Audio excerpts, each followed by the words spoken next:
안녕하세요. 온땅교회를 말씀으로 섬기고 있는 한성민 목사입니다. 온땅교회 유튜브 채널을 시청해 주셔서 감사합니다. 설교를 들으신 후에 좋아요와 구독을 꼭 눌러주시면 감사드리겠습니다. 온땅교회 말씀 사역에 큰 도움이 됩니다. 오늘도 말씀 안에서 평안하시고 즐거운 하루 되시길 바랍니다. 감사합니다. 구독과 좋아요를 꾹꾹 눌러주세요. 감사합니다. 남방으로 옮겨갔더라. 다 함께요. 그 땅에 기근이 들었으므로 아브라함이 애굽에 거류하려고 그리로 내려갔으나 이는 그 땅에 기근이 심하였더라. 이었습니다. 아멘. 창세기 강의 두 번째, 아브라함을 복으로 부르시고 인도하시는 여호와 하나님이라는 제목으로요 말씀을 상고하겠습니다. 10절 11절 이후에 이제 어떤 사건이 있죠? 애굽에 내려가서 아브라함이 아내 사례를 누이라고 속이면서 아비멜렉 집안에 이제 큰 우환과 풍파가 일어나므로 아브라함이 아비멜렉을 통해서 참 이상하죠. 아내를 누이라고 사실인데 어쨌든 속여서 아비멜렉의 큰 하나님의 그 뭐라 그럴까요? 그 말씀이 있었는데 그로 말미암아 어떻게 돼요? 애굽에서 나오게 되는데 뭐 가지고 나와요? 돈을 가지고 나오죠. 참 놀랐습니다. 그리고 이제 12장이 마치게 되고 13장이 이어지게 되는 내용이에요. 그 바벨론 문명이 화려하게 번성했던 메소포타미아, 성경에는 갈대아우르, 바벨탑 문명의 그 번영을 구가했던 그 지금 이란, 이라크, 사우디아라비아 그 비옥한 초승달 지역이죠. 지도는 다 보고 계실 거예요. 하나님께서 그에게 나타나셔서 불러주셨죠. 영광의 하나님이 그에게 나타나심으로 본토 친척 아버지의 집을 떠나라고 말씀하셨네요. 아브라함에게 나타나신 하나님을 통해서 당신의 교회를 하나님이 어떻게 인도하시는지를 우리는 확인할 수가 있죠. 하나님이 우리를, 당신의 교회들을 인도하는 방식은 크게 두 가지가 있잖아요. 첫째는 말씀을 통해서, 둘째는 환경을 통해서. 그 환경이라 함은 우리 밖에 있는 사건이죠. 사람 혹은 여러 가지 일, 관계 등등등 그 모든 것들에 일어나는 내용들을 통해서 하나님이 인도하시죠. 그것만 있는 것이 아니라 구체적인 말씀을 통해서 인도하시는 거죠. 그러니까 우리가 믿는 기독교 신앙, 모든 종교가 내재의 신을 믿는 거예요? 초월의 신을 믿는 거예요? 그렇죠. 그 종교 자체가 성립하기 위해서는 초월의 신이 존재하잖아요. 그러니까 우리는 우리 밖에 있는 내 마음 밖뿐만 아니라 우리 역사, 우리가 경험하고 인지하는 이 율법의 세상 밖에부터 존재하시는 하나님을 믿는 신앙이 있는 거죠. 근데 그 초월의 하나님이 초월로만 계시면 그거는 이제 이원론적인 개념이 되고 초월적인 하나님이 되니까 우리의 역사, 현실, 마음, 내면 안에 일어나는 내용들에 대해서 많은 이제 고민과 어려움을 겪게 되는 거죠. 초월을 강조하게 되면은 이 땅과 상관없는 뜬구름 잡는 이제 삶이 될 거고, 내재만 강조하면은 뭐가 가장 중요한 신앙이 되는 거예요? 하나님 자체보다 내가 뭘 느끼냐, 내가 어떻게 있냐만 강조하게 되는 그런 신앙이 되는 거죠. 그러니까 아무튼 하나님은 밖에서부터 안으로 우리를 인도하시는데 환경을 통해서 구체적인 말씀을 통해서 인도하신다. 그런 거였죠. 여기서 말씀이라고 할 때 그 말씀은 우리를 깨닫게 하는 말씀이라는 얘기죠. 그래서 지난주에 하나님이 아브라함을 갈대아 우르, 메소포타미아 문명에 있는 그 갈대아 우르에 있는 아브라함을 불러서 나타나셔서 보여주셨는데, 나타나시고 보여주셨다라 함은 초월적으로 어떤 존재가 나타나가지고 아브라함아 가라 이게 아니라 누구의 죽음이요? 하란의 죽음과 데라의 죽음, 그 무트의 죽음의 내용을 통해서 거기에서 나오게 된 거죠. 이거 우리도 마찬가지죠. 율법이라는 우리의 옛사람의 죽음을 통해서 율법 안에 살고 있는 나가 나오게 되는 거죠. 그걸 이제 우리가 소위 말해서 구원이라고도 하고 영적인 변화와 각성이라고도 하고, 그래서 그런 경험이 있을 때 내적인 죄를 회개하고 나의 죄와 악들을 경험하게 되고 돌이키고 회심하게 되는 그런 구원의 그 일련의 경험들을 하게 되는 거죠. 그래서 제가 표현했습니다. 하나님이 아브라함을 인도하심을 어떻게 경험하였냐. 바짝 마른 율법의 산을 상징하는 하란. 하란이 그 뜻이라고 그랬죠. 하란의 죽음과 우상을 만드는 데라. 아버지의 죽음을 통해서 하나님은 아브라함에게 말씀하시고 그를 인도하셨다. 그러니까 하나님 우리를 인도하시고 말씀하시죠. 그렇죠? 우리 성도님들 한 분 한 분을 하나님이 조명하시고 말씀하시죠. 누가 뭐 어떤 설교를 듣고 어떤 가르침을 받아서 우리가 기독교인이 된 것처럼 보이지만 겉으로 볼 때는 본질은 하나님이 한 사람 한 사람을 부르시고 말씀하시고 조명하시고 데리고 가시는 거예요. 그때 그 말씀하심이 갑자기 어떤 우리 밖에 있는 어떤 존재에 대한 경험이 아니라 이렇게 데라의 죽음, 하란의 죽음이라는 사건들, 환경들 안에 있는 내용들을 말씀으로 깨닫고 발견함으로 하나님을 보고 만난다라고 경험하는 거죠. 이해되시죠? 그러니까 우리가 하나님을 만났다고 할 때 뭐 어떤 신적인 존재를 뿅 하고 만나고 그럼 혹시 있을 수도 있죠. 가끔 있다고 하시니까 있을 수도 있지만 저 영역은 아니지만 그런 게 아니라 이렇게 환경과 말씀을 통해서 경험하는 거죠. 그래서 이제 이거를 그 스데반이 사도행전에서 어떻게 표현해요? 영광의 하나님이 그에게 나타났다라고 이제 표현을 하는 거죠. 이러한 하나님의 특별한 계획과 인도하심을 교회사적으로, 교회론적으로 뭐라고 표현하냐면 영적인 각성과 부흥이라고, 교회사에서 되게 중요한 주제 중에 하나고, 저도 청소년기를 지나면서 개인적으로 그런 각성과 부흥을 경험하면서 교회사적으로 이렇게 공부를 하면서 큰 뭐라 그럴까요? 이런 말 하면 좀 안 좋을 수 있지만 비전, 그런 하나님의 어떤 그런 임재 이런 것들을 되게 사모하고 경험하게 됐죠. 이게 어떤 일인지는 잘 모르겠지만 미국의 그 에즈버리 대학이라고 하는 곳에 그 웨슬레 친구가 에즈버리거든요. 그래서 이제 사실 미국은 우리가 흔히 알고 있는 자연 신학, 인간의 이성과 전통을 강조하는 그 인문주의가 만든 나라이면서 또 누가 만든 거예요?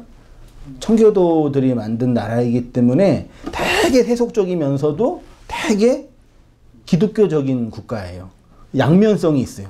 가장 자본주의가 발달한 세상이면서도 되게 그래서 그 뿌리가 있긴. 그래서 미국 대통령이 그 취임할 때 어디에 손 얹고 한다 그래요? 성경에 그게 그런 뿌리가 있는 건데, 아무튼 그 에즈버리에서 놀라운 그 소위 말해 부흥과 각성의 일이 일어났대요. 그러니까 얘기를 들어보니까 원래 에즈버리가 이제 신학대학이 있는 학교인데, 신학대학 옆에 있는 일반 대학에서 학생들이 체프를 이제 매일 드린다고 해요. 학교가 그 신학교니까. 보통 신학교에서 체프를 드릴 때 학생들의 태도는 어때요? 예배 때 안 찍으면은 학점 F 되니까 의무적으로 보통 하거든요. 그런지는 잘 일반적으로 그러는데, 그래서 신학교의 채플이나 어떤 의무적으로 드리는 예배는 되게 어때요? 형식적이고 되게 건조하고 아무튼 그래요. 근데 어쨌든 거기에서 예배를 드리는데 그 소위 말해 놀라운 어떤 각성과 변화가 일어난 거죠.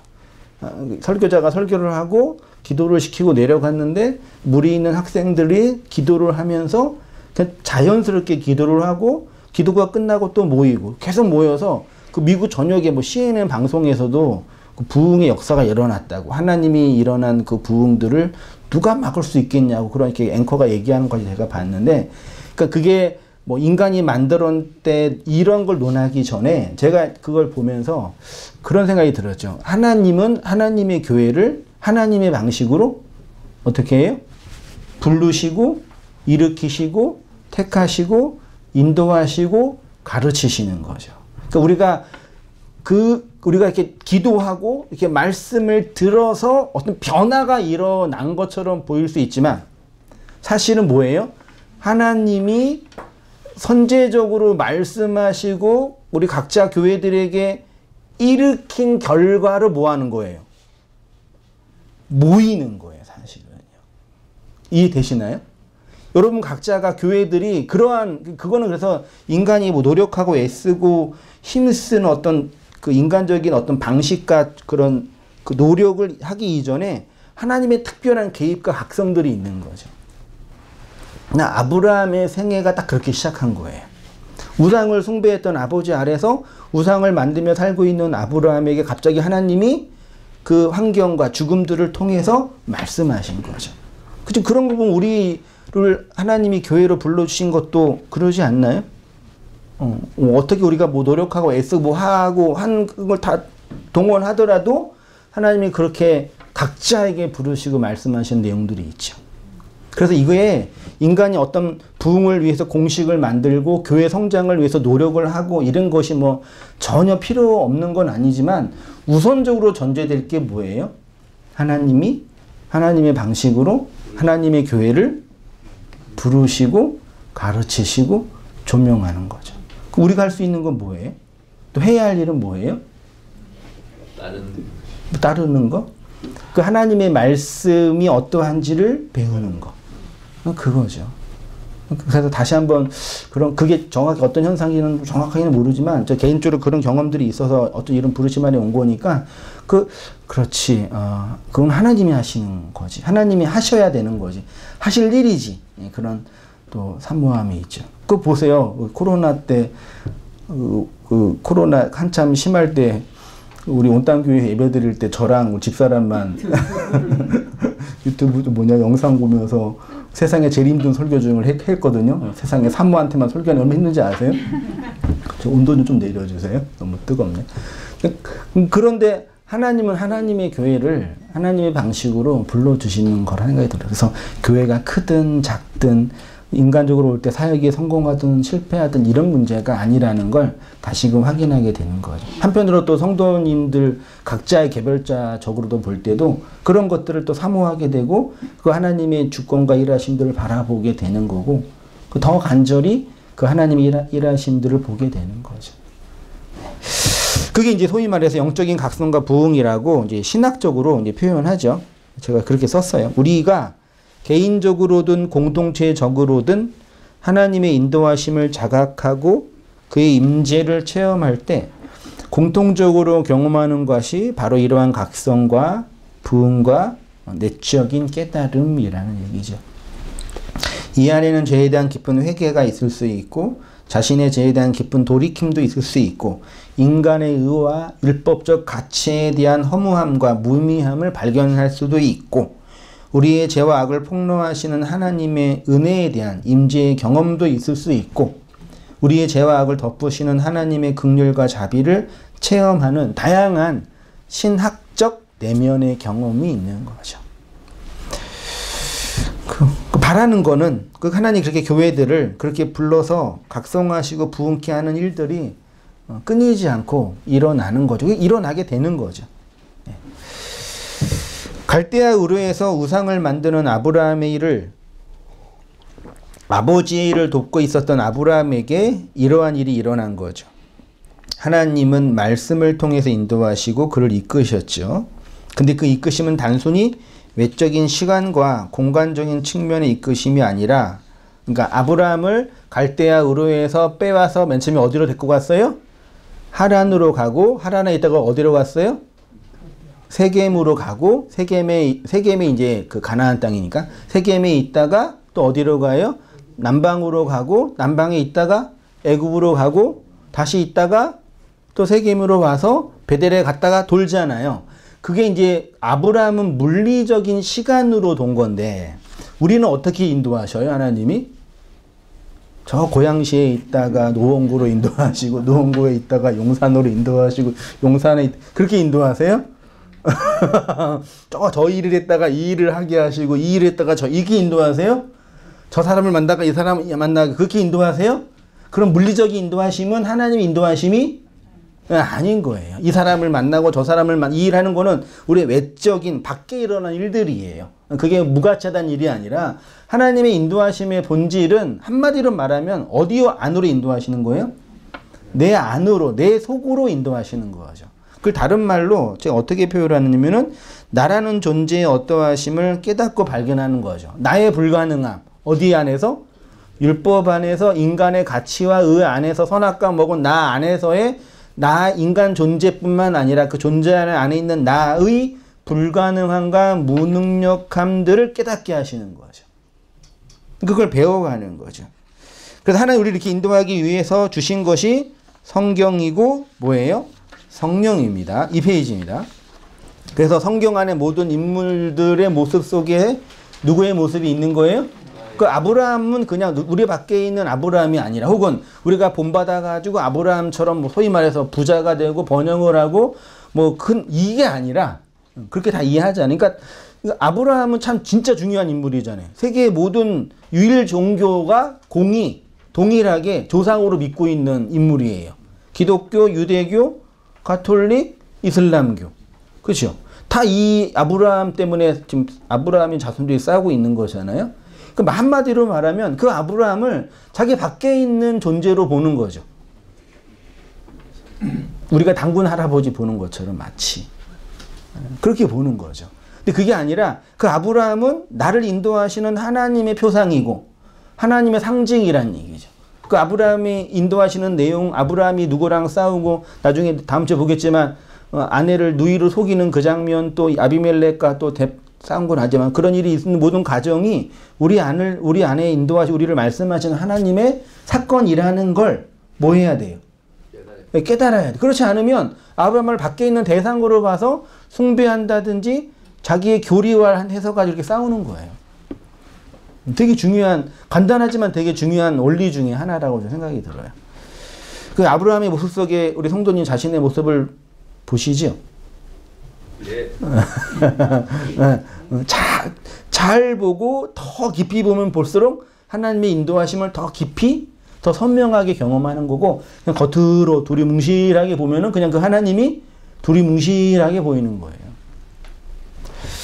자, 12장 1절 이하 3절까지 같이 한번 읽어보겠습니다. 시작. 여호와께서 아브라함에게 이르시되 너는 고향과 친척과 아버지 집을 떠나 내가 내게 보여줄 땅으로 가라.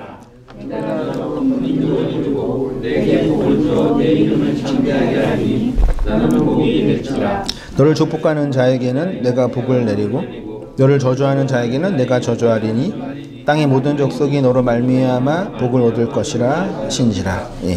아브라함에게 약속하신 것이 땅 이름 민족이죠. 예. 뭐 이거 많이 본만 그래서 오해되고 있는 내용이기도 하지만 아무튼 이 복은 교회 안에서 이루어지는 복인데 큰 민족을 이룬다고 하는 이 큰 민족이 원문에는 아사 만들다 고의 위대한 아니 고의가 민족이고 가돌이 위대한이에요. 그러니까 큰 민족이 아니라 그리고 위대한 민족, 위대한 백성으로 만들 것이다. 자, 큰 민족과 위대한 가돌이라는 개념은 하나님의 그 어미하심, 위대하심을 표현하는 단어 중에 하나거든요.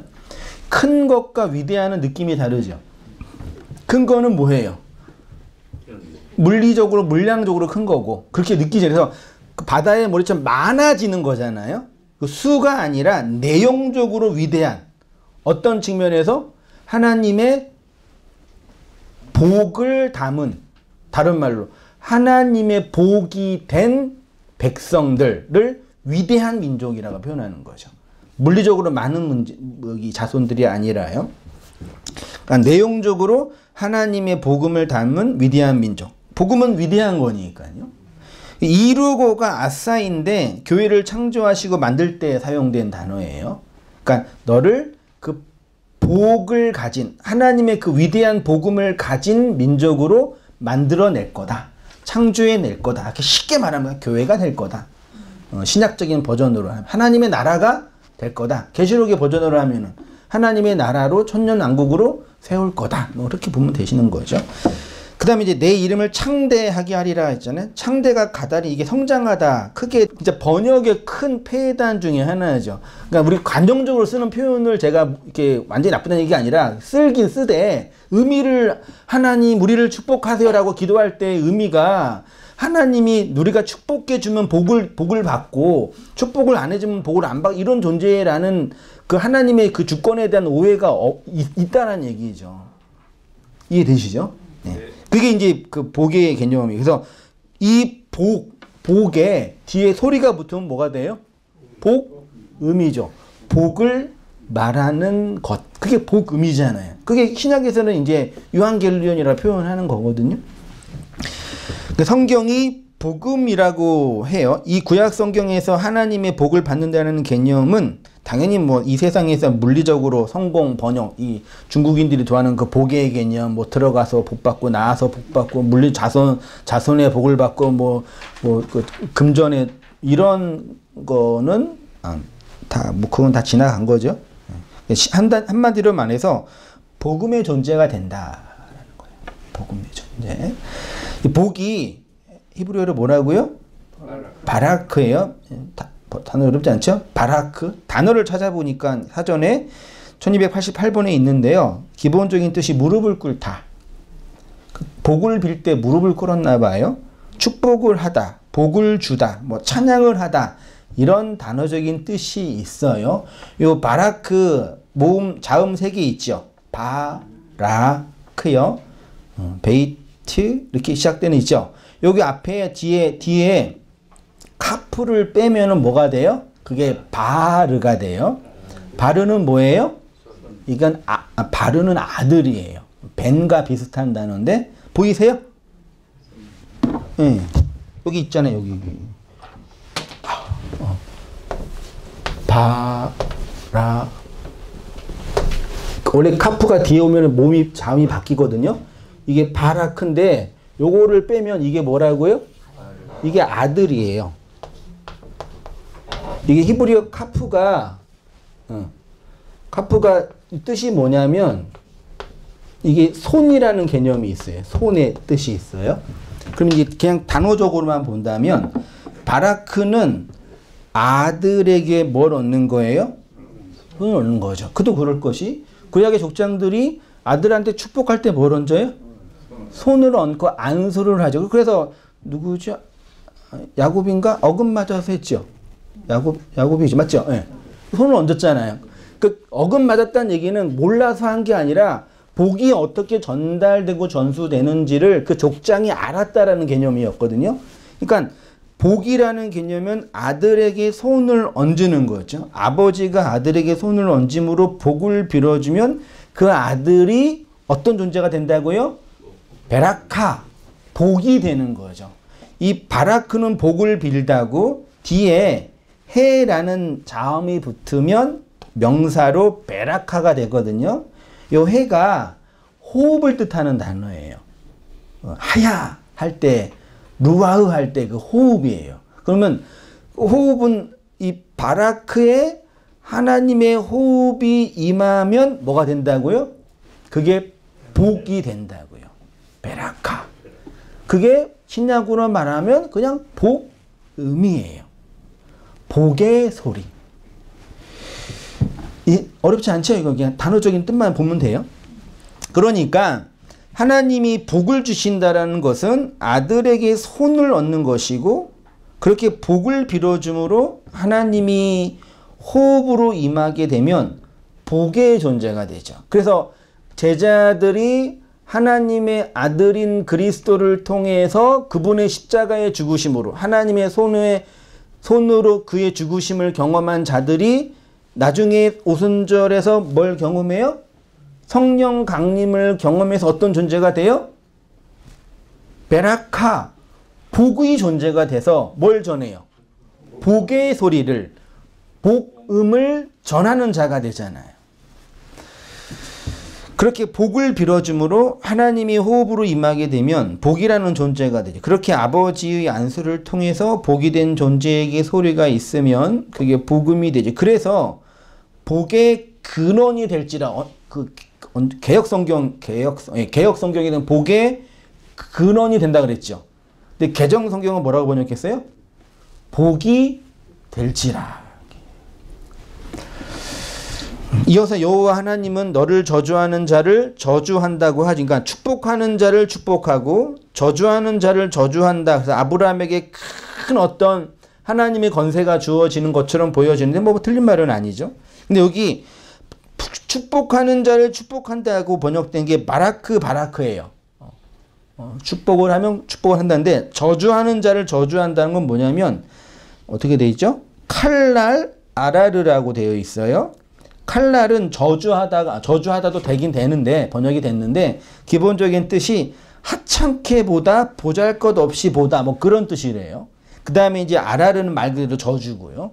그럼 다시 번역을 하면 복이 될 아브라함을 하찮게 보면, 보잘것없는 것으로 대하면 그 자에게 뭐가 임한다고요? 저주가 임한다고요.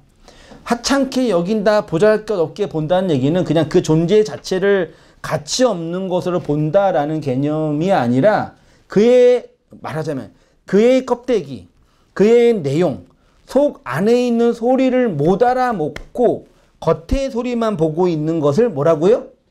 그걸 그 껍데기 하찮게 본다라고 하고, 그거를 뭐라고 한다고요? 그거를 저주라고 한다고요. 그게 놀랍지 않나요? 모든 종교, 그 유일신 종교가 아브라함을 어떻게 봐요? 껍데기로만 보잖아요.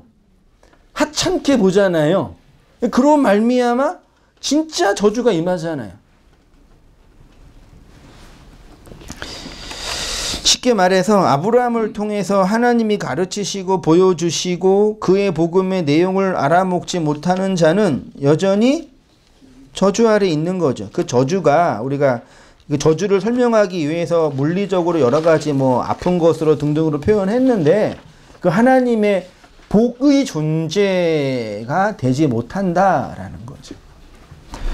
됐죠? 3페이지로 오셔서 4절 한번 같이 읽어보겠습니다. 시작. 이에 아브라함이 여호와의 말씀을 따라갔고 롯도 그와 함께 갔으며 아브라함이 하란을 떠날 때에 75세였더라. 이에 아브라함이 여호와를 따라갔고가 접속사 얄라크, 배 얄라크거든요. 그리고 걸어갔다예요. 근데 이게 미완료형이니까 어떻게 걸어가요? 계속 걸어간 거예요. 아브라함은 이렇게 형의 죽음과 아버지의 죽음을 통해서 본토, 친척, 아버지의 집을 떠나서 여호와의 말씀을 따라 걸어갔는데, 그때 나이가 몇 살이요? 75세. 아내는 있었지만 자식은 없었죠. 자식 언제 얻어요? 100세. 99세에 임신하고 100세였죠. 그 몇 년 더 필요한 거예요? 25년의 시간이 더 필요한 거예요. 그 100세에 이삭을 낳고 175세에, 그러니까 딱 하란에서 나오고 나서 100년을 더 살다가 죽게 되는 거죠. 아브라함의 생애는요. 죽고 나서 어디에 묻혀요? 가족 무덤이라고 만든 막벨라 굴에 묻히게 되잖아요. 거기에 이제 아브라함과 사레와 그 다음에 야곱의 본처라 그럴까요? 네. 그게 묻히는 거잖아요. 같이 그래서 묻히는 곳인데, 이게 막벨라가 장소와 지명 이름인데 원래 카팔이라는 동사에서 왔어요. 카팔이 겹치다, 쌍으로 하다예요. 그러니까 막벨라 글은 겹쳐진 죽음이에요. 쌍죽음. 네. 죽음은 소멸이잖아요. 쌍소멸. 뭘 예표하고 가르치는 거겠어요? 무덤이라는 그곳이 내가 죽는 곳인데, 그 나의 죽음은 또 누구의 죽음과 연합되는 거예요? 하나님의 죽음과 그리스도의 죽음과 연합되는 것이죠. 그래야 진짜 자손이 나온다. 그게 성전의 개념이잖아요. 그러니까 막벨라 굴이 아브라함의 무덤이 되었다라는 것은 그의 죽음이 성전으로 완성됐다는 걸 상징하는 것뿐만 아니라 그 완성이 하나님과 함께 죽는 연합과 하나됨을 설명하는 죽음이겠죠. 5절에 같이 읽어보겠습니다. 시작. 아브라함이 그의 아내 사레와 조카 롯과 하란에서 모든 소유와 얻은 사람들을 이끌고 가나안 땅으로 가려고 떠나서 마침내 가나안 땅에 들어갔더라. 원문에 마침내가 있는지 제가 확인을 안 해봤거든요. 근데 느낌상 없을 것 같아요. 확인은 안 해봤지만 마침내가 되게 표현이 새로운 표현인데요. 가나안 땅에 결국은 들어갔는데 표현을 어떻게 해요? 아내 롯과 그 다음에 하란에서 뭐한 얻은 모든 소유를 가지고 가나안 땅에 들어갔죠. 그렇죠? 그러니까 가나안 땅에 들어가기 전에 아브라함이 25년 동안 나와서 아니면 그 125년 동안 그가 이 약속의 땅에 들어오기 전까지 노력했던 모든 소유를 가지고 들어오게 되죠. 결론적으로 말하면, 느낌적으로 말하면 이 소유가 결국 어떻게 되겠어요? 말하자면요. 야곱이 밧단아람에서 얻은 모든 소유를 가지고 와서 형을 만날 때 그 소유가 어떻게 된 거예요? 말하자면 제 표현으로는 다 털리게 되는 거죠. 하나님의 약속에 들어가기 전에 인간이 선악과 먹은 인간이 자신의 율법적 가치와 율법적 태도로 모은 모든 소유물은 다 할렐루야. 걱정하지 마세요. 여러분의 그 집이나 돈이나 이걸 턴다는 거는 어떤 분은 다 털고 오라고까지 하니까 이상한 인간들은 그런 건 절대 아니니까 그건 잘 지키고 요즘 경제가 어려운 세상인데 잘 지키고 잘 하셔서 이렇게 거부가 되세요. 말이 이상하나? 그러니까 하란에 제가 이 본문을 이렇게 읽고 묵상하면서요. 하란에서 모은 한글 성경 번역으로 보면 하란에서 모은 모든 소유. 누가 모은 거예요? 아브라함이. 어쨌든 자기가 율법의 세상에서 율법의 노력으로 모은 모든 소유를 얻은 사람, 소유를 얻고 그 사람들을 이끌고 마침내 가나안 땅에 들어간 거죠. 이 말씀을 보면서 예수님이 그 제자들한테 하나님 나라에 들어가려면은 자기 모든 소유를 뭐라고 그랬어요? 뭐라고 표현했죠? 다 버려야 된다 그랬죠. 제가 누가복음 18장 했었는데 18장 28절 보이세요? 베드로가 여짜오되 보옵소서 우리가 우리의 것을 다 버리고 주를 따랐습니다라고 말을 하니까 주님이 베드로한테 하나님의 나라를 위하여 집이나 아내나 형제나 부모나 자녀를 버린 자는 영생을 받는다라고 표현하잖아요. 그래서 이게 당연히 뭘 버리는 거예요? 그렇죠. 인간이 그리스도를 만나기 전에 인간의 가치와 노력으로 얻을 수 있다고 했던 모든 율법적 가치가 그리스도에 의해 뺏겨지는 이야기를 하는 거죠. 이게 이 문맥이 그 어떤 누구죠? 관리, 그러니까 그 율법의 관리, 청년, 부자 청년, 부자 청년 예수님께 내가 어떻게 해야 영생을 얻으니 물어보니까 율법을 다 지키라 그랬잖아요. 다 지켰다 그러니까 한 가지 부족한 게 있다라고 모든 것을 버리고 팔아서 나를 쫓으라 그러니까 의심이 부자라서 걱정해서 갔다 그랬잖아요. 그 얘기 하는 거, 이 얘기가 뭐냐면 단순히 사람들이 보기에 헌신이 부족하다, 노력이 부족하다, 기도가 부족하다, 애쓰면 이게 아니라 자신이 생각했던 이 율법의 세상에서 인간의 가치라고 믿고 있는 그것들이 자기와 함께 버려지고 깨트려지는 경험이 없는 거죠. 그게 뭔지 모르는 거죠. 기껏해야 내가 번 돈, 나의 이 유익, 내가 뭐 가치라는 같은 그것들을 포기하는 것 정도로만 하는 거죠. 이걸 잘 여러분 해야 돼요. 우리가 가치 있다고 하는 이 세상의 모든 것들은 정말 인간의 눈에 볼 때 가치 있는 거죠. 그렇죠? 하루 종일 일해서 번 그 급여 한 달, 그거는 우리 인생 한 달의 인생을 총합한 결과물이잖아요. 그래서 우울하잖아요. 그 월급 받을 때는. 물론 이제 억대 연봉을 받은 분은 되게 행복하시겠지만 내 이 육의 모든 노력을 다 초월해가지고 심지어 목숨까지 걸고 했던 이 일의 결과물이 나는 왜 이러고 아무튼 그런 자괴감이 저만 들 수도 있겠지만 그거잖아요. 그러니까 그런 자괴감이 내가 뭐 노력을 이게 아니라 이 세상의 율법적 가치가 만들어낸 것들은 이 세상의 가치란 얘기예요. 근데 그런 것들을 말하는 게 아니죠. 그러니까 넷플릭스에서 정확히 보지는 않았는데 제목이 신을 배신한 자들? 뭐 정명석 씨나 뭐 되게 이상한 나쁜 이단들 있잖아요. 이런 분들 막 여자 성폭행하고 막 이상한 거 하고 돈 뺏고 이런 사람들을 다큐멘터리를 만든 건데 되게 파급력이 있더라고요. 근데 그렇게 들어가서 그 뺏긴 분들이 다 결국 이 세상에 있는 거 뭘 뺏긴 거예요? 자신들이 가치라고 여겼던 것들을 뺏긴 거죠. 그 인간들, 그 분들이라 맞지. 그분들은 그런 것만 뺏는 거죠.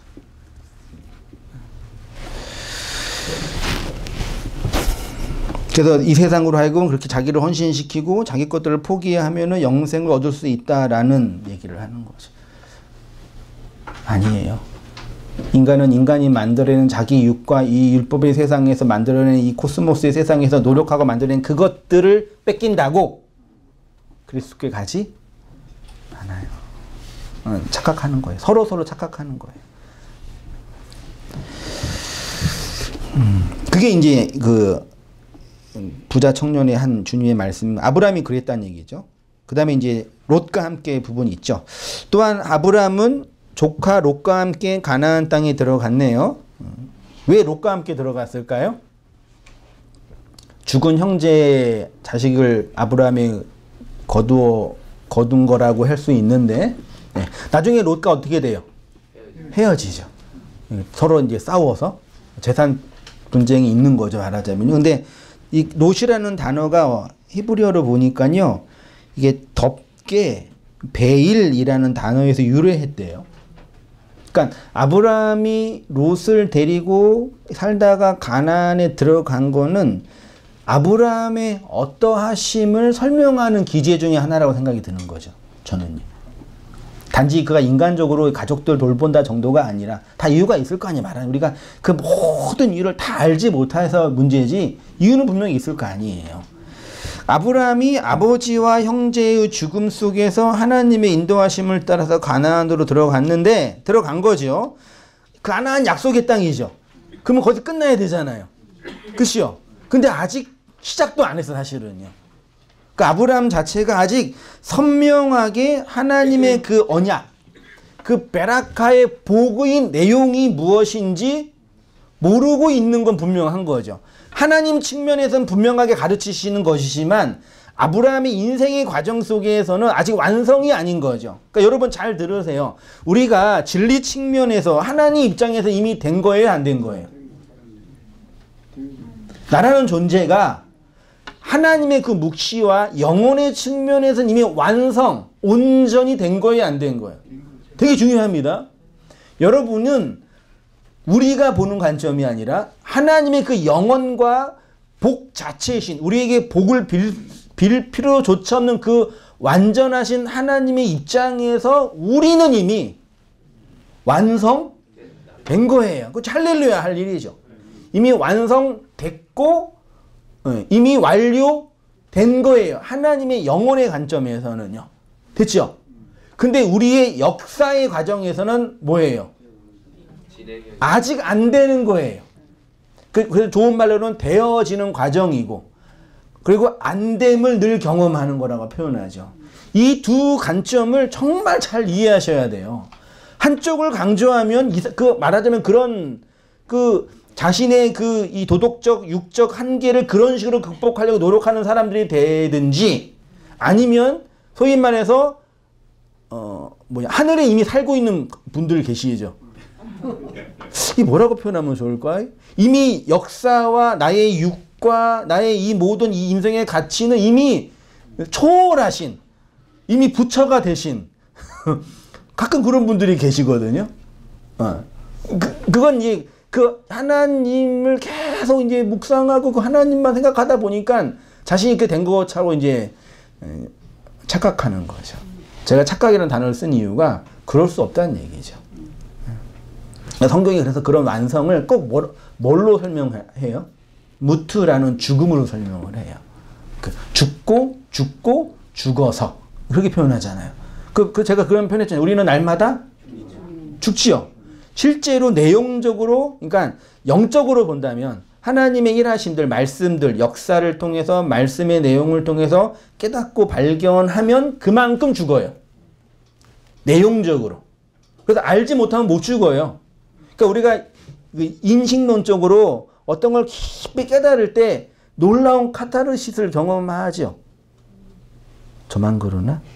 여러분 설교를 준비하고 이게 되게 시간적으로 물량적으로 되게 힘든 거예요. 죄송해요. 제 얘기를 해서. 여러분 볼 땐 별거 아니처럼 아니 뭐 그게 뭐 어렵다고 그냥 이게 해석하면 되죠. 그럴 수 있는데 물론 글을 쓰고 하는 것 자체가 이 자체로 힘든데 그 힘든 제가 지금 노가다거든요. 자료를 모으고 조합을 하고 편집을 하고 붙였다 빼고 다 이게 뭐예요? 노가다인데 그런 노가다 속에 소위 말해 그 내적인 카타르시스가 있어요. 여러분도 그 경험하는 거예요. 여러분 왜 사람만 그런 예술, 그런 노래 이런 걸 하는지 아세요? 그 인간만 하는 고유의 영역이에요. 아무리 뛰어난 그 지적인 동물도 못해요. 물론 어떤 침팬지는 그림도 그린다고 하는데 진짜 모르겠지만 아무튼 제가 볼 때는 그런데 그걸 할 때 뭘 성취하고 어떤 다른 것들을 이렇게 깨닫고 발견할 때 인간의 감각이 느끼는 이 쾌감은 상상을 초월해요. 이 물리적으로 그러거든요. 그래서 정말 힘들고 어렵고 그렇게 막 연예인들 예술하는 분들이 정말 그 진배 인간적으로 볼 때 막 가난과 그런 속에 있으면서 막 하는 분들 있잖아요.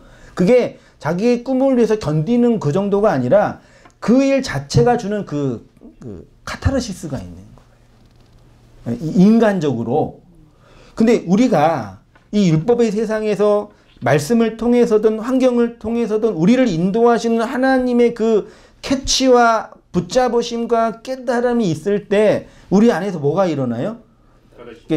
인문학적으로는 카타르시스라고 그러고 신앙적으로는 뭐라고 하면 좋을까요? 희열?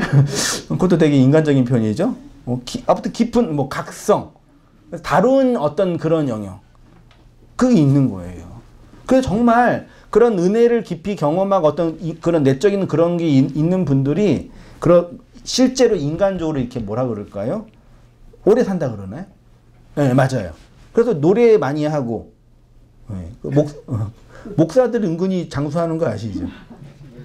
네, 정말 그분들이 이렇게 은혜를 많이 받아서는 모르겠으니까 그게 단순히 성직을 했기 때문이 아니라 그런 어떤 이 세포적인 어떤 게 있어요. 그러니까 그런 제가 말하는 건 물리적인 일이 아니라 내적으로 그렇다는 얘기죠. 그렇게 말씀을 깨닫고 나의 그 한계를 보고 이 역사 시간 속에서 인도하시는 하나님의 손길을 볼 때마다 새로운 우리 안에 그런 갱신, 리바이벌 이런 게 일어나는 거죠. 그거라도 없이 어떻게 우리가 살겠어요. 근데 아브라함이 롯과 함께 이 가나안 땅에 들어갔다는 얘기는 덮여 있는 거지 아직. 롯이 있다는 얘기는 아직 가려져 있다는 얘기죠. 무엇인가 그래서 나중에 이제 롯이 떠나게 되잖아요. 선명하게 보이지 않게 4페이지입니다. 가려져 있다라는 것을 암시하는 것이 아닐까. 그래서 나중에 롯과 헤어지게 되죠. 그가 하나님의 진리를 더 선명하게 보게 되는 것이라는 의미가 있겠죠. 자, 6절 한번 같이 읽어보겠습니다. 시작. 아브라함이 땅을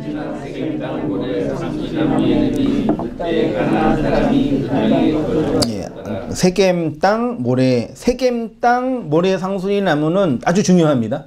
이삭이나 야곱에게도 동일하게 나타나는 장소예요. 세겜이 단어의 뜻이 뭐냐면 어깨, 산마루가 어디죠? 산 중턱인가요? 아무튼 산 꼭대기 올라가기 전에 어떤 그 능선 거기죠.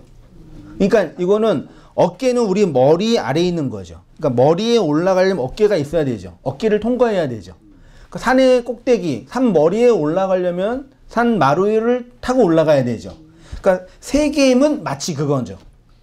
그러니까 제가 보면서 가나안이라는 약속의 땅은 이미 완성을 지향하는데 그곳에 세겜이 있어요.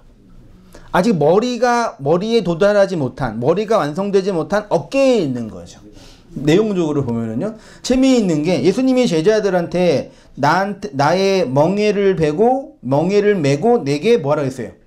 배우라 그랬죠. 그러니까 멍에를 메는 것과 예수님께 배우는 것을 같은 것으로 보는 거예요. 이 배움은 단순히 성경을 배우고 문자적으로 배우는 것 정도가 아니라 예수님의 그 멍에를 메고 있는 것 자체가 배움이라는 뜻이 포함되어 있는 거죠. 근데 멍에는 어디에 매요? 어깨에 매네요. 제가 그런 느낌이 들었죠. 그 아브라함이 가나안 세겜 땅에서 예수님의 멍에를 맨 게 아닐까. 개인적인 묵상입니다. 이 말씀처럼 그 예수님의 멍에를 들고 배워가고 있는 과정이 아닐까. 그냥 묵상을 한 거예요. 그냥. 그도 그럴 것이 야곱이 나중에 세겜의 밭을 살거든요. 그러니까 묘는 아닌데 중요한 걸 묻지요. 중요한 건 묻어요. 그러니까 이게 지도를 보면은 세겜도 가나안 땅이에요. 그 아이성도 있고 베델도 있거든요. 나중에 야곱한테 하나님이 뭐라 그래요? 어디로 가라 그래요? 베델, 하나님의 집으로 가라 그러죠. 거기서 야곱이 밭다라만 가기 전에 이거 그 기름을 붓고 이렇게 11조 드린다 언약한 곳이잖아요. 베델 자체가 하나님의 집이고 성전이란 말이죠. 근데 세겜은 가나안 땅에 있지만 아직 어깨예요. 말하자면. 근데 그 당시 세겜은 그 세속의 문명이 번성한 곳이라고 해. 그래서 디나가 그 도시 문명에서만 놀다가 남자들을 잘못 만나가지고 성폭행을 당해가지고 큰일이 일어났잖아요. 그래서 집안이 온갖 완전 풍비박산 일어나기 직전에 하나님이 나타나가시고 야곱한테 이제 그거 보세요. 그러니까 그런 거 보면 진짜 하나님 무섭지 않나요? 다 보시는 거죠. 가게 하시는 거, 배우게 하시는 거죠. 그래서 거기에서 이제 가장 사랑하는 그 딸의 그 절망 속에서 온 가족이 하나님께 돌아가는 과정을 경험하는데 그 내용을 보면은 베델로 올라가라고 말씀을 하셨는데 야곱과 그의 가족들이 베델로 가기 전에 세겜 땅에 뭘 묻어요? 우상. 귀고리, 우상, 드라빔, 아버지께 받은 그 드라빔 그걸 다 땅에 묻고 가요. 금전적으로 어마어마한 돈이거든요. 근데 하나님은 야 땅에 묻고 가 이런 얘기 안 하셨어요. 그러니까 그런 과정을 통해서 야곱 스스로가 자신들의 죄와 자신들의 율법의 한계와 이 세상에서 인간의 노력, 자신의 노력으로 얻은 그 모든 것들이 묻혀진 죽음을 경험한 거죠. 사실 그곳이 베델인 거죠. 그게 세겜이에요. 그 배움의 장소죠. 근데 그 배움이 그리스도의 멍에의 배움이죠. 그리스도와 함께 지는 배움이죠. 그러니까 하나님 그렇게 우리를 그리스도와 함께 한 멍에를 메고 가신다는 얘기죠. 그 베델이라는 그 약속이라는 언약의 지점에까지요. 그렇죠? 네. 그 얘기를 이제 제가 창세기 35장 1절 이하에 있으면 나중에 집에 가서 한번 쭉 읽어보시기 바랍니다. 세겜은 이렇게 예수 그리스도를 상징하는 땅이면서 율법 아래서 자신의 의로 얻은 재산을 묻는 장소이기도 해요. 율법이 묻히는 곳이죠. 세겜 땅 모래 상수리 나무라고 했는데 세겜은 어깨, 중턱이라는 뜻이라 그랬고 모래는 뜻이 이게 참 재미있어요. 가르치다, 교사, 지시하다고 그런 뜻이래요. 그러니까 세겜 땅 모래 상수리 나무는 하나님이 아브라함을 그 율법의 가르침으로 가르친 곳 말하자면 그러니까 세겜 땅 모래 상수리 나무는 그리스도라는 멍에를 가르치는 나무란 의미가 되지 않을까. 십자가를 또 다르게 표현하는 것이라고 보여진 거죠. 거기에 머물러 있습니다. 그리고 이제 7절 이하가 시작됩니다. 같이 읽어보겠습니다. 시작. 여호와께서 아브라함에게 나타나사 이르시되 내가 이 땅을 네 자손에게 주리라. 진지라 자기에게 나타나신 여호와께서 그가 그곳에서 제단을 쌓고 거기서 베델 동쪽 산으로 옮겨 장막을 치니 서쪽은 베델이요 동쪽은 아이라. 그가 그곳에서 여호와께서 제단을 쌓고 여호와의 이름을 부르더니 점점 남방으로 옮겨갔더라. 땅에 기근이 들었으므로 아브라함이 애굽에 거류하였고 그리로 내려갔으니 이는 그 땅에 기근이 심하였더라. 여호와께서 아브라함에게 이 가나안 땅을 자손에게 약속을 했는데 그곳에서 그 제단을 쌓고 장막을 치고 여인을 불렀죠. 제단을 쌓는 거 왜예요? 제단이 무슨 제단이에요? 희생제단의 제단이에요. 동물의 피를 바치는 곳이죠. 그리스도의 죽음을 배운 곳이죠. 그 제단을 쌓다가 바나 비츠 베하흐라는 단어로 되어 있는데요. 비츠 베하흐는 그냥 제단이고요. 바나는 건축하다, 건설하다예요. 그러니까 그러니까 이게 창국교회에서 재단 쌓다는 건 뭐 기도회 재단 뭐 이런 재단 이거 자기가 이렇게 쌓다라는 걸 이렇게 인간이 노력해서 이렇게 건물을 쌓는 것처럼 느껴지잖아요.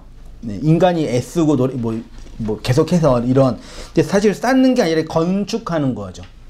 하나님의 희생 재단, 성전, 성막을 건축하는 거죠. 그곳이 여기인 거예요. 9페이지예요. 이 베츠하은은 희생 제물을 드리는 단을 의미하고 바나는 건축하다, 건설하다를 의미로 구약에서 성전 건축할 때 하나님이 집을 세울 때 사용된 된 이런 거 이제 하나님이 가르치는 걸 보면서 하나님이 나를 통해서 하나님의 교회를 하나님의 그때는 교회라는 개념이 없었지만 하나님의 집을 하나님의 어떤 공간을 건축하고 건설하는구나를 선명하게 희미하게 선명하게 보았겠죠. 자, 메소포타미아 문명 아래서 아버지를 따라 우상을 만들며 살았던 아브라함에게 여호와 하나님께서 나타나셔서 말씀을 하셨습니다. 그 말씀이 어떠한지를 나눴습니다. 형의 죽음을 통해서 하나님의 말씀을 들었던 아브라함은 갈대아 우르에서 나와 나름대로 인간적으로 노력하며 재산을 모았었지요.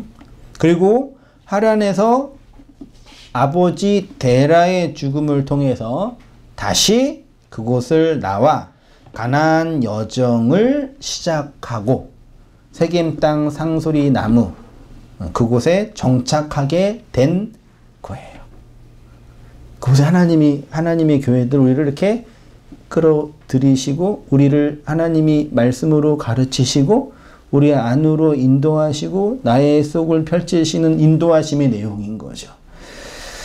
그곳이 세겜 땅 모래 상소리 나무가 있는 곳입니다. 그곳에서 여호와 하나님의 임재를 경험하였고 희생 제물의 단을 건축하고 장막을 치며 살았습니다. 이러한 아브라함의 여정은 세상에서 세상으로 살아가고 있는 성도가 예수 그리스도의 말씀을 통해서 그리스도의 죽음이 어떠한 것인지를 배우고 알게 되어 하나님의 나라를 배우고 깨닫게 되는 교회의 모습이 어떠한지를 보는 거죠. 그러니까 이런 내용을 신약의 결론과 그리스도가 완성한 교회의 내용이 무엇인지 모르고 보면 그렇게 되는 거예요. 이슬람처럼 되든지 유대교처럼 되든지 아니면은 기껏해야 아브라함처럼 복받고 우리도 아브라함처럼 성공하자 되든지 그렇게 되는 거예요. 동물의 죽음을 통해서 예수 그리스도의 죽음을 배웠죠. 그 속에서 예수의 죽음뿐만 아니라 옛 자아로서의 아브라함의 죽음이 어떠했는지를 배워갔겠죠. 그리고 그 죽음의 완성이 막벨라에서 이루어진 거겠죠. 그 다음에 이제 마지막에 어떻게 돼 있어요? 그렇게 이제 가서 배우다가 9절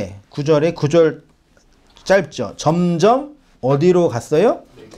남방으로 내려갔는데 이유가 그 땅에 기근이 들었으므로 아브라함이 애굽에 거류하려고 점점점 내려간 거죠. 애굽에 이제 가려고요. 그러니까 하나님이 결국 아브라함의 가족 어디로 들여보내요? 애굽으로 들여보내서 애굽에서 빼오시는 출애굽을 통해서 다시 구원을 설명해 주시죠. 아브라함이 애굽에서 나오는 출애굽 사건이 이스라엘 백성이 애굽에서 나오는 출애굽 사건과 똑같아요. 네, 똑같더라고요. 네, 큰 돈을 가지고 나온 거랑 이스라엘 백성이 나온 거랑 똑같아요. 아무튼 그건 다음에 보고요. 다음 주에 보고요. 근데 요 남방으로 내려갔다가 했는데 왜 이걸 남방으로 번역을 했는지 모르겠는데 남방이 히브리어로 뭐라고요? 네게부예요. 5045번이에요. 네게부예요. 이 뜻이 바싹 마르다라는 뜻이고 그 팔레스타인 지역의 남쪽은 좀 마른 땅이었나 봐요. 그래서 바짝 마른다는 의미가 있는데 그게 이제 지역을 의미하는 명사가 된 것 같아요. 가뭄이 많이 있었나 봐요. 예. 그래서 이 네게부의 단어적 의미는 바짝 마르다. 가뭄이 있는 땅, 마른 땅. 그거죠. 그리고 그것은 점점 기근이 심하게 됐지요. 그리고 그 기근을 피하기 위해서 결국은 애굽으로 내려가게 되고 예수님이 말씀하신 것처럼 나를 믿는 자는 그 배에서 생수의 강이 흐른다고 했고 물이 흘러 넘친다고 했고 또 십계명을 말씀하시면서 성전 안에 마아쉐르 십계명이 완성되면 뭐가 풍성하다 그랬어요? 양식이 풍성하다 그랬죠. 그러니까 예수님이 우리 교회들에게 언약 약속한 거는 뭐냐면 내가 너한테 내 양식을 내 진리의 말씀을 풍성하게 줄 거야 라는 약속인 거죠. 이건 분명히 약속하신 거예요. 반드시 주셔요. 근데 지금 아브라함은 기근을 경험하고 있단 말이에요. 왜냐? 왜 그러냐? 왜냐하면 율법의 땅에서 성도가 먹을 수 있는 진짜 양식은 없기 때문이죠. 나름대로 자기가 노력하고 애를 써도 그것은 영혼을 살게 하는 진짜 양식이 될 수 없는 거죠.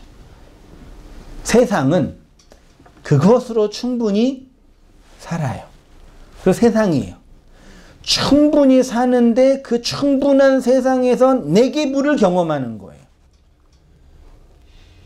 하나님이 이렇게 불러주시는 거예요. 잘 들으세요. 이 세상은 보편 인간들이 인간의 보편적 지식과 양심으로 정리한, 학적으로 말하면 칸트가 정리하고 데카르트가 정리하고 아리스토텔레스가 정리한 이 개념으로 충분히 살 수 있다고 믿고 살아요. 단지 내가 부족하고 여러 가지 연약한 점이 있기 때문에 그것들을 노력하고 개선하면 괜찮은 세상이 돼. 그래서 나름대로 자기의 행복을 찾아가고 파랑새를 쫓아가고 이것저것 해야 되겠다고 생각하는 거예요. 그러니까 요즘 여러분 우리 참 대한민국이 그 인문학적으로 되게 독특한 나라잖아요. 그렇게 힘들게 있는 나라가 이렇게 번성한 건 대단한 거잖아요. 근데 또 한편으로는 자살률 1위고 더 심각한 거는 결혼을 안 해요. 20대들이 미혼율이 95%인가? 20대 미혼율. 30대 미혼율은 거의 60%인가? 40대도 40%인가 그래요. 그러니까 왜 결혼을 안 하죠? 그 결혼도 했는데 이제 애도 안 낳죠. 그 서울 수도권 그 출산율이 0.58이에요. 누가 그러는데 이거는 대한민국 종말이 시작된 거예요. 멸절. 대한민국 멸절의 시대라고. 되게 끔찍한 일이거든요. 근데 그전에는 열심히 낳고 했잖아요. 그러니까 이게 뭘 말하고 싶냐면 인간들이 사람들이 생각하기에 이렇게 사는 게 행복해. 이렇게 사는 게 나의 자아를 추구하는데 좋아. 라고 나름대로 합의를 하는 거예요. 근데 만약에 국가나 이런 나라 거의 10년 동안 거의 몇백조를 여기 투자했다 그러고 이 출산 때문에 누가 그러는데 누가 그 돈을 결혼한 부부한테 2억씩 주면 된다고 그러더라고요. 그치요?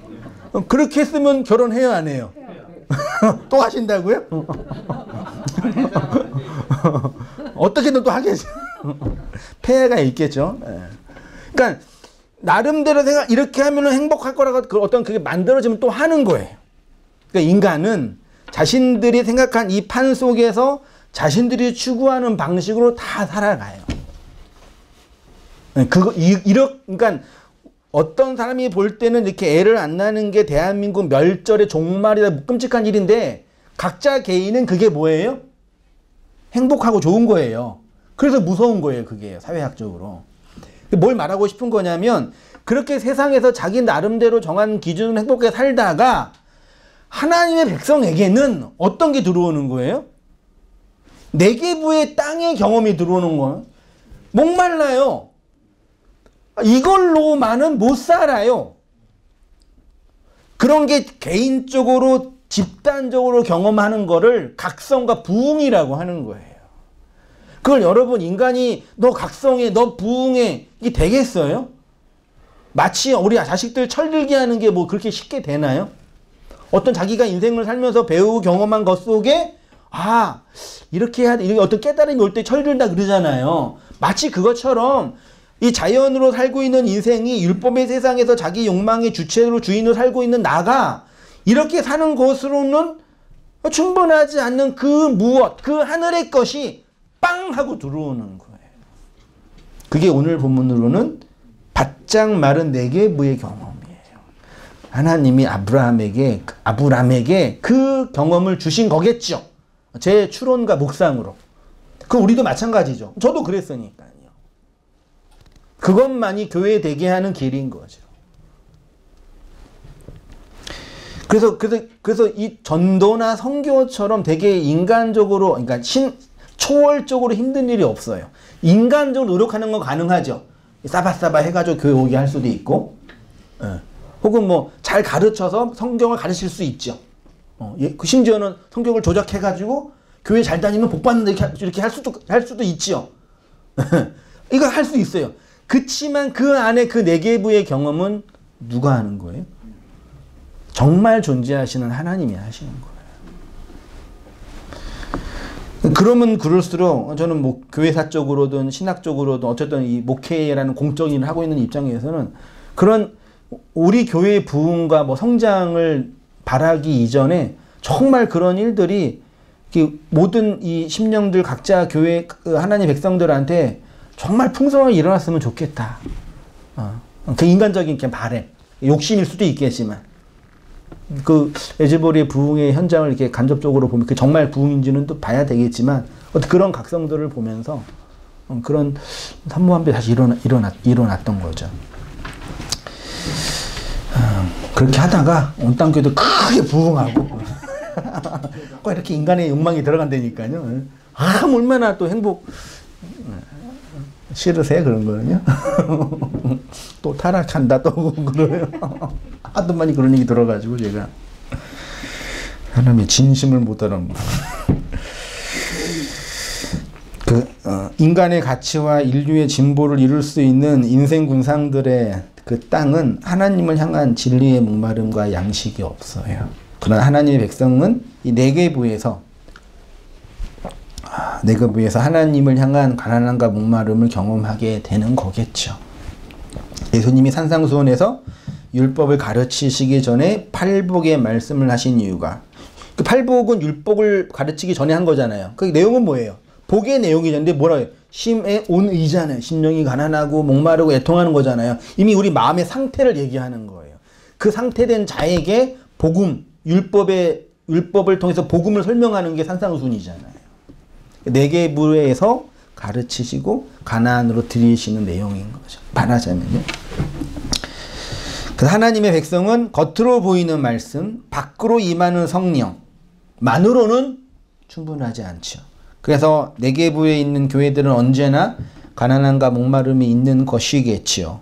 그렇게 바싹 말라가는 가뭄의 땅에서 아들에게 안수하시는 하나님의 그 베레카, 복을 통해서 진정한 복으로, 복의 존재로 교회들이 살아가게 되는 거죠. 전도는 복된 존재들을 통해서 흘러가는 거예요.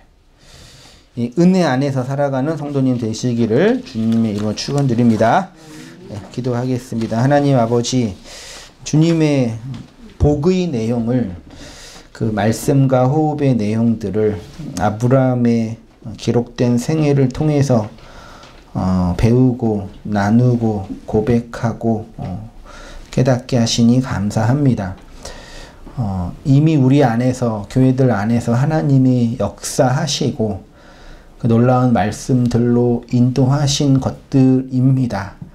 그러나 우리의 무지와 왜곡된 마음 때문에 알지 못하고 더 선명하게 보지 못하기도 하였습니다. 그런 저희들에게 더 선하고 선명한 은혜의 말씀을 통해서 나와 나의 역사, 내 인생 환경 속에서 여전히 말씀하시고 놀랍고 자비롭게 역사하시는 하나님의 일하심들로 말미암는 풍성한 은혜의 각성들을 경험하며 누리는 우리의 모든 삶이 될 수 있도록 주님 아버지 인도하여 주옵소서. 우리 주님께서 심령이 가난하고 애통하고 목마른 자의 내용이 복되도다라고 선언하신 것처럼 이 율법의 세상 안에서 이 내계부의 가난함과 목마름을 경험하고 그 안에서 진정한 우리의 목마름과 양식 없음을 채워주실 하나님의 일하심들, 그리스도의 은총들을 누리며 살아가는 저희의 모든 삶들이 다 될 수 있도록 주님 아버지 인도하여 주시옵소서. 이제는 우리 주 예수 그리스도의 은혜와 하나님 아버지의 크신 사랑과 성령의 교통하심이 사랑하는 모든 성도님들의 삶 속에 지금부터 영원까지 함께 있을지어다. 아멘.